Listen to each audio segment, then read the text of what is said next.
Halo semua, di sesi kali ini kita akan coba membahas bersama tentang perspektif sistem dunia. Sudah dijelaskan sebelumnya bahwa teori sistem dunia ini sebenarnya berakar dari teori dependensi, sedangkan teori dependensi itu sendiri berakar dari teori modernisasi.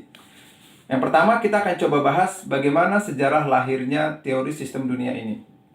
Yang pertama adalah bagaimana teori sistem dunia ini lahir. Pertama, kita melihat negara-negara di Asia Timur seperti Jepang, Taiwan, Korea Selatan, Hong Kong, Singapura, itu mengapa kok bisa mencapai pertumbuhan ekonomi yang tinggi? Negara-negara ini disebut dengan New Industrial Countries.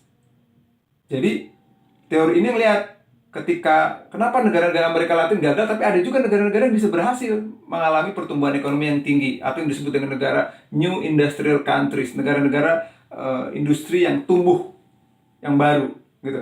Lalu yang kedua, perspektif sistem dunia ini muncul karena apa? Terjadinya krisis negara sosialis, perpecahan Republik Rakyat Cina atau yang disebut dengan Tiongkok sekarang, dan Uni Soviet menjadi beberapa negara bagian,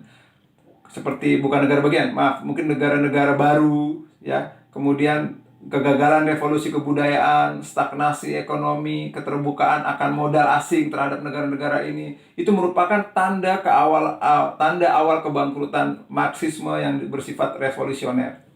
Lalu yang ketiga, teori ini lahir karena krisis hegemoni Amerika Serikat. Krisis ini berupa apa?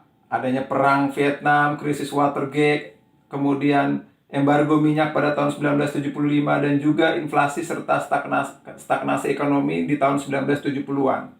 Sehingga menjadi awal tanda hancurnya hegemoni politik Amerika Serikat, terutama politikal ekonominya.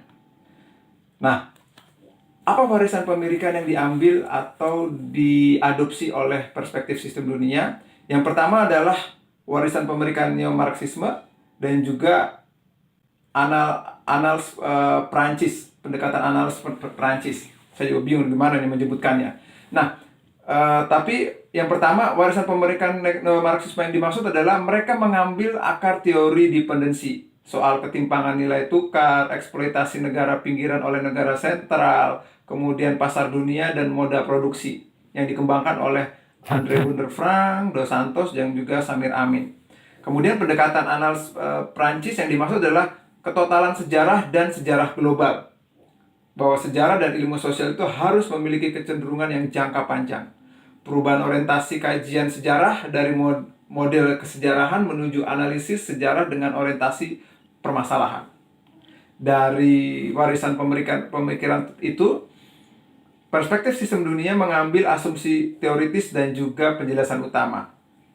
Mereka melihat bahwa yang namanya negara semi pinggiran itu berkembang menjadi model trikutub, terpolar menjadi trikutub, gitu ya. Jadi negara sosialis ke semi pinggiran, dari semi pinggiran ke negara sentral, dari negara pinggiran ke negara semi pinggiran. Jadi ada tiga kutub antara negara pinggiran, semi pinggiran, dan negara sentral. Lalu kemudian secara metodologis, asumsi teoritisnya adalah bahwa yang namanya sebuah negara atau sebuah perspektif itu harus memiliki metode pengkajian tradisional terhadap ilmu sosial, bahwa secara metodologi pembagian disiplin ilmu sosial itu harus bergerak maju, memiliki batasan-batasan mana yang kapitalisme, mana yang sosialisme. Masyarakat itu sebuah sistem yang menyejarah itu harus dilihat, dan melihat bahwa sejarah dan ilmu sosial itu menjadi penting untuk pembahasan sistem dunia. Nah, perspektif sistem dunia ini memiliki beberapa implikasi kebijakan. Yang pertama adalah impian pembangunan nasional yang tidak pernah direalisasikan bagi kebanyakan negara, apapun yang digunakan, itu diharapkan bisa muncul dari teori sistem dunia ini. Lalu kemudian cita-cita pembangunan nasional yang telah mampu diwujudkan oleh sedikit negara berakibat pada perubahan radikal secara global. Dan yang terakhir adalah strategi penahanan surplus ekonomi oleh negara produsen itu berbeda perjuangan kelasnya di tingkat negara yang lebih nasional, gitu ya. Nah, bagaimana sebenarnya kekuatan teori sistem dunia itu di skala global?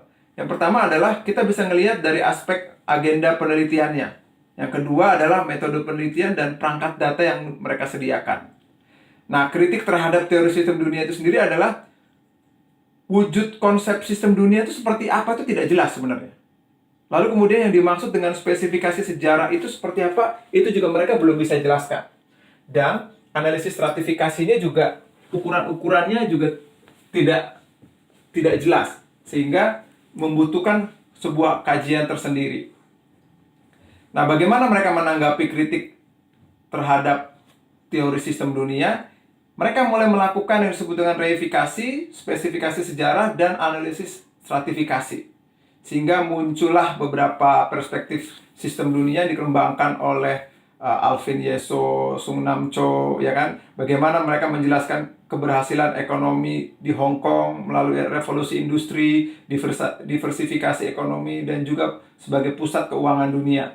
Lalu berkembang juga perubahan struktur kelas di Cina daratan, ya kan, dengan melakukan penarikan dan integrasi kembali. Lalu bagaimana sistem dunia ini melihat bahwa skalanya juga tidak hanya global tapi berskala nasional, di mana karakteristik sistem dunia itu bisa diadopsi di setiap negara, di mana kajian irama siklusnya itu bisa nyambung juga dengan dinamika di tingkat global, bahwa kekuatan nasional itu juga bisa dilihat dari sistem dunia ini.